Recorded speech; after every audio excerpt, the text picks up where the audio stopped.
అందరికీ good morning. ఈ SSC GD సంబంధించి యొక్క విద్యార్థుల లిస్ట్కి సంబంధించి ఈరోజు 11 గంటల నుంచి అయితే మీకు మెసేజ్లు అనేది స్టార్ట్ అయింది. ఇప్పుడు మీకు ఫిజికల్ అప్డేటు, మీ యొక్క ట్రైనింగ్ డేట్సు, ఇప్పుడు ఏదైతే రిక్రూట్మెంట్ జరుగుతుందో దానికి సంబంధించిన ఫిజికల్ డీటెయిల్స్ మొత్తం నేను ఇప్పుడు చెప్తాను మీకు. అసలు ఫస్ట్ ఆఫ్ ఆల్ విద్యార్థుల లిస్ట్ అంటే ఏందో కూడా చెప్తాను. మళ్ళీ ఇప్పుడు నెక్స్ట్ నోటిఫికేషన్ కూడా ఈ విద్యార్థుల లిస్ట్ ప్రాబ్లం వస్తుంది. సో ప్రతి ఒక్కరు వీడియో చూడండి లాస్ట్ వరకు. ఎందుకు అని అంటే మళ్ళీ ఈ ప్రాబ్లం మళ్ళీ అడగద్దండి, మళ్ళీ ఇంక వీడియో చేయను నేను. సో విద్యార్థుల లిస్ట్ అంటే ఫస్ట్ ఆఫ్ ఆల్ విద్యార్థుల లిస్ట్ అన్నా సస్పెక్టెడ్ లిస్ట్ అన్నా రెండు ఒకటే అనమాట. అనుమానితంగా మిమ్మల్ని మీరా కాదా కన్ఫర్మేషన్ కోసం మిమ్మల్ని పక్కన పెట్టేస్తాడు అనమాట. ఇది ఒక లిస్ట్ వస్తుంది. ఈ లిస్ట్ అనేది ఫైనల్ మెరిట్ లిస్ట్లో వస్తుంది అనమాట. ఫైనల్ మెరిట్ లిస్ట్ ఎవరైతే సెలెక్టెడ్ క్యాండిడేట్స్ ఉంటారో జాబ్ హోల్డర్స్, ఆ లిస్టులో మిమ్మల్ని పక్కన పెట్టేస్తాడు. అది కారణాలు ఏమి ఉంటాయంటే, మొదటి కారణం థంబ్ ఇంప్రెషన్, ఏదైతే వేలు ముద్ర ఉంటుంది కదా, అది మొదటి పాయింట్. నెక్స్ట్ రెండో పాయింట్, మీ యొక్క సర్టిఫికేట్లు వెరిఫికేషన్లో మీరు ఫేక్ సర్టిఫికేట్లు సబ్మిట్ చేసిన, సర్టిఫికేట్లో ఏదైనా డీటెయిల్స్ మిస్ మ్యాచ్ అయినా, సో ఇది రెండో పాయింట్. నెక్స్ట్ మూడోది, మీ మీద ఏదైనా కేసులు ఉన్నా, మీ మీద ఏదైనా ఎఫ్ఐఆర్ ఫైల్ అయి ఉన్నా, ఇది మూడోది అనమాట. ఈ మెజారిటీగా ఈ మూడు ప్రాబ్లమ్స్ వల్ల మిమ్మల్ని సస్పెక్టెడ్ లిస్ట్ అని, విద్యార్థుల లిస్ట్ అని ఈ పేర్ల ద్వారా మిమ్మల్ని పక్కన పెడతాడు. సో ఈ పేరు పక్కన పెట్టిన తర్వాత మీకు ఇది పేరు పక్కన పెడితే, ఈ లిస్ట్లో మిమ్మల్ని పెడితే మీకు జాబ్ పోయినట్టు కాదు. మీ జాబ్ అనేది మిమ్మల్ని ముందే అలాట్ అయిపోతాయి. మీ ఫోర్స్లు మీకు మీ మార్క్స్ని బట్టి మీ యొక్క మెరిట్ లిస్ట్లో ఆల్రెడీ మీ ఫోర్స్లు అలాట్ అయిపోయి మిమ్మల్ని హోల్డ్లో పెడతారనమాట. మీరా కాదా కన్ఫర్మ్ చేసుకోవడం కోసం, మీ సర్టిఫికేట్లు కాదా లేదా కన్ఫర్మ్ చేసుకోవడం కోసం, మీ మీద కేసులు ఉన్నాయా లేదా పోయినాయా తీసేసారా అనేది కన్ఫర్మ్ చేసుకోవడం కోసం మిమ్మల్ని హోల్డ్లో అనేది పెడతారనమాట. మీ ఫోర్స్ అనేది, మీ జాబ్ మీరు ఆల్రెడీ అలాట్ అయిపోయింటాయి. మీకు సపరేట్గా పోస్టులు కేటగిరీ వైజ్గా మీరు దేనికి సెలెక్ట్ అయినారో అవన్నీ అలా రిజర్వ్ చేసి మీకోసం పెట్టింటారు. మీరు అది కంప్లీట్ అవ్వగానే మిమ్మల్ని మీకు ట్రైనింగ్ అనేది పిలుస్తారు. మీకు ట్రైనింగ్ అనేది మళ్ళీ 44 వారాలు అనేది మీకు ట్రైనింగ్ జరుగుతుంది. అంటే ఏమంటే రిక్రూట్ బ్యాచ్తో కాకుండా వేరే బ్యాచ్ లేదన్నా ఇప్పుడు ట్రైనింగ్ సెంటర్లో ప్రతి బ్యాచ్లో ఏదో బ్యాచ్ జరుగుతూనే ఉంటుంది. సంవత్సరం మొత్తం ట్రైనింగ్ జరుగుతూనే ఉంటుంది ఎవరికో ఒకరికి. వాళ్ళలో మిమ్మల్ని యాడ్ చేస్తారు. యాడ్ చేసి ట్రైనింగ్ కంప్లీట్ చేస్తారు. కానీ మీకు కూడా 44 వారాలే జరుగుతాయి. ఇది ఈ యొక్క ప్రాసెస్. నెక్స్ట్ ఇంకో ప్రాసెస్ ఏమంటే, చాలామంది అడుగుతున్నారు, ఇప్పుడు ట్రైనింగ్ జరిగే వాళ్ళకి మాకు ట్రైనింగ్ 2 వీక్స్ తగ్గిస్తారు అంటున్నారు, నిజమేనా అన్నాడు నేను. ఒక అతను సిఎస్ఎఫ్ వ్యక్తి. సో అలాంటిది ఏం లేదు. అలాంటిది ఇంతవరకు ఇన్ఫర్మేషన్ లేదు. ఒకవేళ ఇన్ఫర్మేషన్ వస్తే చెప్తా. ఇంతవరకు క్లారిటీ అయితే లేదు. సో ఇప్పటికైతే తగ్గించే ఛాన్స్ అయితే నాకైతే కనిపించట్లేదు. సో దీనికి అది పక్కన పెడితే, సో మీరు ఇప్పుడు ఈ విద్యార్థుల లిస్టులో ఉన్న వాళ్ళు మీ ప్రాసెస్ ఎక్కడి వరకు వచ్చింది అనే దాని గురించి మీకు చెప్తాను ఇప్పుడు నేను క్లారిటీగా. సో నేను చెప్పింది రాంగా రైట్ అనేది మీకు ఎలా తెలుసుకోవాలో కూడా మీకు క్లారిటీ చెప్తాను. సో నేను ఆల్రెడీ అదే ప్రూఫ్ ఉంది, నేను పెడదాం అనుకుంటున్నా. కానీ యూట్యూబ్లో పెడితే అది ప్రాబ్లం ఏమైనా అవుతుందేమో, అది పర్సనల్ ఇన్ఫర్మేషన్ అవన్నీ పెట్టకూడదు. సో మన ఆ రూల్స్ని అనేది అగైనిస్ట్గా ఏది చేయకూడదు అనమాట. సో నేను చేయను. సో ఇప్పుడు నేను క్లారిటీ ఇస్తాను మీకు దాని గురించి. సో అది ఎలా ఉంటుందంటే ప్రాసెస్, ఇప్పుడు మీరు ఎవరైతే విద్యార్థుల లిస్టులో పడిపోయి ఉన్నారో, మీ విద్యార్థుల లిస్ట్ యొక్క ప్రాసెస్ ఒక్కొక్కరికి ఒక్కొక్క ప్రాబ్లం ఉంటుంది. ఒకటి ఎవరికైతే థంబ్ ఇంప్రెషన్ ఉందో, థంబ్ ప్రాబ్లం, వేలుముద్రలు ఎవరికైతే ప్రాబ్లం ఉందో ఆ ప్రాబ్లం ఉన్న వాళ్ళకి ఫోరెన్సిక్ ల్యాబ్ పంపించినారు ఆల్రెడీ. నేను ఆల్రెడీ మీకు 1.5 month ముందే నేను చెప్పాను, మీ యొక్క ప్రాసెస్ అనేది స్టార్ట్ అయిపోయింది, కొన్ని రోజులు వెయిట్ చేయండి, మీకు ఖచ్చితంగా మీకు ట్రైనింగ్ పిలుస్తారు అని చెప్పినాను. సో చాలామంది అర్థం చేసుకున్నారు. కొంతమంది అంటే వాళ్ళకి అర్జెంట్ అనమాట. ఇమీడియట్గా నేను చెప్పిన వెంటనే అది అయిపోవాలి, కాకపోతే ఫేక్ అని వేస్తారనమాట. సో ఆ కాన్సెప్ట్ అనమాట. సో నేనేం చెప్పినా ఖచ్చితంగా నాకు తెలిసిన తర్వాతే మీకు చెప్తాను. కానీ మీరు దాన్ని ఓపిక పడితే చాలు, మీరు దాన్ని ఖచ్చితంగా ఆ రిజల్ట్ అనేది మీరు చూస్తారు 100%. సో ఈ ప్రాసెస్ ఎలా ఉంటుందంటే, మీ ఇప్పుడు థంబ్ ఇంప్రెషన్ ప్రాబ్లం ఉందనుకోండి, మిమ్మల్ని ఏం చేస్తారంటే మీ దగ్గర వేలుముద్రలు తీసుకొని మిమ్మల్ని ఫోరెన్సిక్ ల్యాబ్ పంపిస్తారనమాట. ఫోరెన్సిక్ ల్యాబ్కి సంబంధించి పంపించారు మీదే కాదా కన్ఫర్మేషన్ చేసుకోవడం కోసం.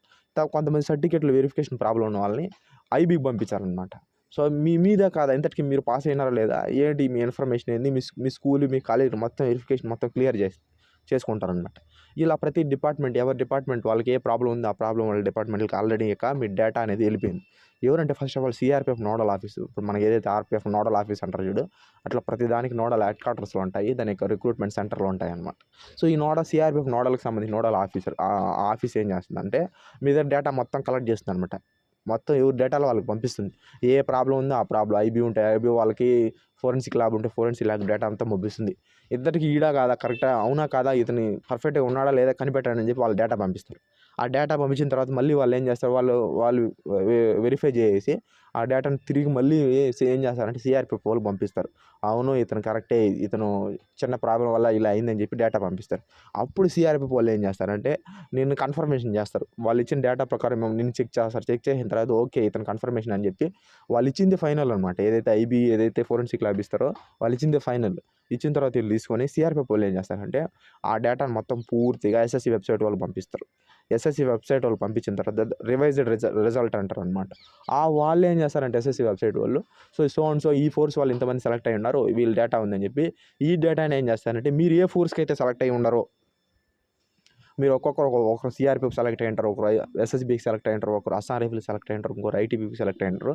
ఇలా మీరు దేనికి సెలెక్ట్ అయ్యి ఉంటారో ఆ డేటా ఎస్ఎస్సి వాళ్ళు ఏం చేస్తారంటే ఆ డేటాను మొత్తం మీ ఒక ప్లేస్కి పంపిస్తారు. ఆ ప్లేస్ని చెప్పకూడదు. ఆ ప్లేస్కి పంపిస్తారనమాట. ఎవరో ఏ ఫోర్స్కి సెలెక్ట్ అయినారో ఒక ప్లేస్ ఉంటుంది, దానికి పంపిస్తారనమాట. ఆ ప్లేస్లో పంపించిన తర్వాత వాళ్ళు ఏం చేస్తారంటే మీరు ఏదైతే ట్రైనింగ్ సెంటర్కి అలాట్ అయి ఉంటారు చూడండి, ఆ ట్రైనింగ్ సెంటర్లకి మీకు ఆ ప్లేస్ నుంచే మీకు డైరెక్ట్గా మీకు కాల్ లెటర్లు అనేది మీ దగ్గరకు వస్తుంది. మీ పోస్ట్ ఆఫీస్కి మీ అడ్రస్ ఏదైతే ఇచ్చినారో ఆధార్ కార్డులో అప్లై చేసేటప్పుడు ఆ అడ్రస్కి మీకు కాల్ లెటర్ అనేది పంపిస్తారనమాట. పంపించిన తర్వాత మీరేం చేయాలంటే ఆ కాల్ లెటర్ని తీసుకొని మీరేం చేస్తారంటే ట్రైనింగ్ సెంటర్కి పోతారు. ఇది ఒక ప్రాసెస్, ఇది ఒక చైన్ సిస్టమ్. ఇలా చైన్ సిస్టమ్ జరుగుతుంది. ఇప్పుడు నేను చెప్పిన దాంట్లో మీకు ఏదైనా డౌట్ ఉంటే అడగచ్చు. కావాలంటే మీరు చాలామంది ఏదో ఆర్టీఐలు వేయడం అది ఇది చేస్తూ ఉంటారు. ఇగో మీరు ఆర్టీఐ వేసినా మీరు ఏం చేసినా నేను చెప్పిన ఇన్ఫర్మేషన్ వస్తుంది. కావాలంటే చెక్ చేసుకోవచ్చు, లేకపోతే చూసుకోవచ్చు. సో నేను చెప్పింది 100% కరెక్ట్. కావాలంటే మీరు వేరే వాళ్ళని ఎవరైనా అడగండి, వాళ్ళే చెప్తారు. సో ఈ చైన్ సిస్టంలో మీరు ఏదైతే మీ డేటా మొత్తం ఎస్ఎస్సి వాళ్ళకి పంపిస్తారో వాళ్ళ కాడి నుంచి మీ దగ్గరికి కాల్ లెటర్లు వస్తాయి. మీ దగ్గరికి వచ్చిన కాల్ లెటర్లు తీసుకొని మీరు ట్రైనింగ్ సెంటర్లో అందులో అలాట్ అయిపోయింది డీటెయిల్స్ సో నీ పేరు, నీ ఫోర్స్ సెలెక్ట్ అయినావు, నీ బేసిక్ శాలరీ ఇంత, నీ అలవెన్స్లు ఇంత, ఇవి వస్తాయి. నువ్వు ఈ టైం నుంచి ఈ డేట్ వరకు మినిమం 15 నుంచి 20 రోజుల మధ్యలో నువ్వు వచ్చి రిపోర్ట్ ఇవ్వాలి ట్రైనింగ్ సెంటర్లో అని చెప్పి వాళ్ళు కాల్ లెటర్లో పంపిస్తారు. వాళ్ళు కాల్ లెటర్ పంపించిన 15-20 రోజుల్లో నువ్వు ఈ డేట్ ఇస్తాడు, ఆ డేట్ ప్రకారం మీరు పోయి రిపోర్ట్ ఇవ్వాలన్నమాట. సో ఇప్పుడు మీ విజిహెల్డ్ ప్రాసెస్ ఎక్కడి వరకు వచ్చిందంటే ఎస్ఎస్సి వెబ్సైట్ వాళ్ళకి రివిజన్ రిజల్ట్ వెళ్ళిపోయి కంప్లీట్ అయిపోయింది. వాళ్ళ దగ్గర కంప్లీట్ అయిపోయి మీ యొక్క ట్రైనింగ్ సెంటర్లకి డేటా అనేది పంపించేశారు. సో అక్కడి నుంచి ఏదైతే మీరు అలాట్ అయి ఉంటారో బెటాలియన్కి, అక్కడి నుంచి మీకు కాల్ లెటర్ అనేది ఇప్పుడు రిలీజ్ అవుతుంది. రిలీజ్ అవ్వగానే మీరు ట్రైనింగ్ సెంటర్కి అనేది వెళ్తారు. ఇప్పుడు మీది ఫైనల్ స్టేజ్కి వచ్చేసినది. ఫైనల్ స్టేజ్కి వచ్చి మీకు కాల్ లెటర్ రావడం ఆలస్యం. ఈ రోజు నుంచి 45 రోజుల్లో మీకు ఏ క్షణంలో అయినా సరే మీకు కాల్ లెటర్లు అనేది మెసేజ్ వస్తాయి. అది జీమెయిల్లో రావచ్చు, మెసేజ్లో రావచ్చు, డైరెక్ట్ కాల్ లెటర్లు అయినా వస్తుంది. ఈ మూడిట్లో 3 జరుగుతుంది 100%. ఒకవేళ మిస్ అయినా కాల్ లెటర్ అనేది మీకు వస్తుంది. కాల్ లెటర్ అనేది ఒకసారి వచ్చి ఆగిపోదు.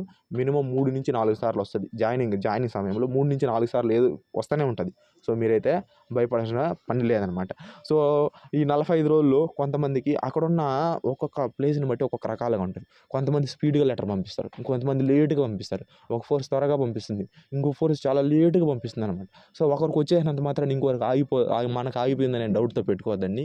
మీకు ఆ డౌట్లు కామనే అనమాట. ఎందుకంటే రాలేదు కాబట్టి, ఒక సంవత్సరం నుంచి వెయిట్ చేస్తున్నారు కాబట్టి మీకు ఆ పెయిన్ అనేది కామన్. సో అది ఖచ్చితంగా వస్తుంది. ఈ రోజు నుంచి 45 రోజుల మధ్యలో సో మీకు అనేది ఖచ్చితంగా మీకు ఇంటిమేషన్ మెసేజెస్ మీ యొక్క కాల్ లెటర్లు అనేది వస్తుంది. కొన్ని రోజులు లేట్ అవ్వచ్చు, కొంతమందికి 1 వీక్ అవ్వచ్చు, కొంతమంది రేపే రావచ్చు, ఇంకొంతమందికి 1 మంత్ అవ్వచ్చు, 45 డేస్ అవ్వచ్చు, 50 డేస్ కూడా అవ్వచ్చు అనమాట. సో ఏ టైంలో అయినా సరే అక్కడ ఉన్న మీ ఆ ట్రైనింగ్ సెంటర్ని బట్టి, అక్కడ ఉన్న ఖాళీని బట్టి మిమ్మల్ని కొద్ది కొద్దిగా ఫోర్సులు వైజ్గా మిమ్మల్ని ట్రైనింగ్ అనేది పిలుస్తారనమాట. సో ఇది మీకు అర్థమైంది అనుకుంటున్నా. మీ ప్రాసెస్ అనేది స్టార్ట్ అయింది. మీరు అనవసరంగా ఊరికే ఆర్టీఐలు వేసుకుంటూ ఉండొద్దండి. ఆర్టీఐ వేసినా మీకు ఇదే రిప్లై వస్తుంది. కావాలంటే ఎవరైనా ఆర్టీఐ వేసి చూసుకోండి. ఇదే నేను చెప్పింది రాంగో రైటో మీకే తెలుస్తుంది. నేను ఆల్రెడీ చెప్పే ఓపిక లేదనమాట. ఓపిక లేకుండా మీరు ఇంక వేరే ఆర్టీఐలు అది ఇది వేస్తారు.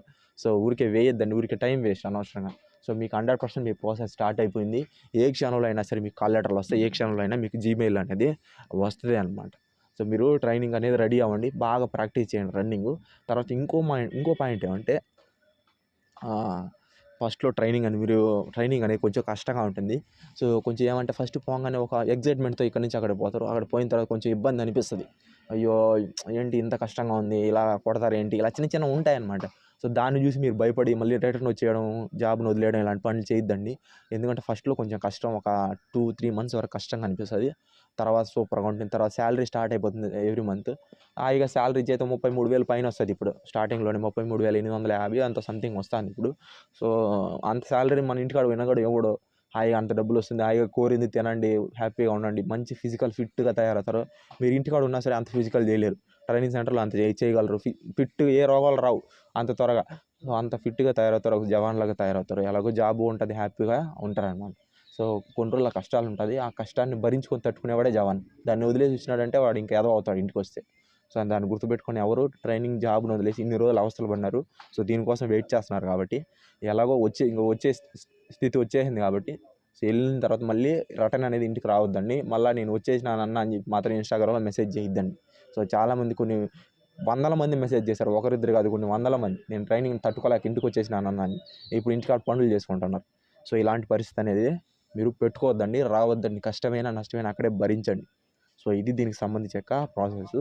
సో నేను చెప్పినాను ఆల్రెడీ స్టార్ట్ అయిందని. సో మీకు స్టార్ట్ అయిపోయింది. మీకు కాల్ లెటర్ కూడా వస్తాయి. వచ్చిన తర్వాత మీరే నాకు మెసేజ్ చేస్తారు.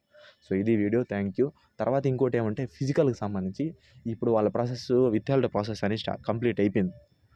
సో కంప్లీట్ అయిపోయింది. ఇంకా వాళ్ళ పెండింగ్ ఏం లేదు. ఇంకా డైరెక్ట్ ఏముంది, కాల్ లెటర్లు రావడం. నెక్స్ట్ మీ ప్రాసెస్ ఏంది, నెక్స్ట్ మీ ఫిజికల్‌కి సంబంధించి మే 20th లోపే మీకు అప్డేట్ అనేది 100% వస్తది. సీఆర్‌పీ వెబ్‌సైట్‌లో రిలీజ్ చేస్తారు. వీళ్ళు ప్రాసెస్ కూడా కంప్లీట్ చేశారు. నెక్స్ట్ మీ ప్రాసెసే. ఇంకా ఏ అడ్డు అదుపు లేదు వాళ్ళకి. సో మే 20th లోపే మీకు ఖచ్చితంగా డేట్లు అనేది రిలీజ్ అవుతాయి. ఒక్కొక్కరికి ఒక్కొక్కలాగా ఫిజికల్ అనేది ఉంటుంది. ఒకరోజు అటు ఇటు లేట్ అయినా సరే ఒక్కొక్క టైంలో ఒక్కొక్కలాగా ఒక్కొక్కరికి ఫిజికల్ అనేది ఉంటుంది. సో ఆ డేట్లు అనేది రిలీజ్ అవుతుందన్నమాట, అడ్మిట్ కార్డు. సో మీరు మే 20th అనే స్టార్ట్ చేయండి. ఖచ్చితంగా మీకు ఆ డేట్లు అనేది అప్పుడే రిలీజ్ చేసే ఛాన్స్ ఉంది. ఇప్పటికున్న ఇన్ఫర్మేషన్. ఆ తర్వాత ఇంకేదైనా మారిస్తే మాత్రం నాకు తెలీదు. అప్పుడు వచ్చినప్పుడు మీకు అప్డేట్ ఇస్తాను. సో మీకు ఈ డేట్‌లో ఉండే ఛాన్స్ ఉంది. ఆ టైంలో మీకు అడ్మిట్ కార్డులు కానీ, మీ యొక్క డేటా కానీ, మీ యొక్క ఫిజికల్ లిస్టులు కానీ అన్నీ రిలీజ్ అయిపోతాయి. సో దాన్ని చూసుకొని మనసులో పెట్టుకొని కొంచెం జాగ్రత్తగా ప్రయత్నించండి. బాగా ప్రాక్టీస్ అనేది చేయండి అన్నమాట. ఈ విద్యా లిస్ట్ వాళ్ళు మీరు ట్రైనింగ్‌కి రెడీ అవ్వండి. పొద్దున్నే, సాయంత్రం 2 పూట్ల ప్రాక్టీస్ చేస్తే మంచిదని నా ఇన్నర్ ఫీలింగ్. సో అక్కడ పోయిన తర్వాత తనకలాడే బదులు ఇక్కడి నుంచే ప్రాక్టీస్‌లో మూవ్‌మెంట్‌లో ఉన్నారనుకోండి ఇబ్బంది లేకుండా ఉంటది. సో ఇది వీడియో. సో ఎవరికైనా అర్థం కాకపోతే కామెంట్ సెక్షన్‌లో కామెంట్ చేయండి. Thank you so much. జై హింద్.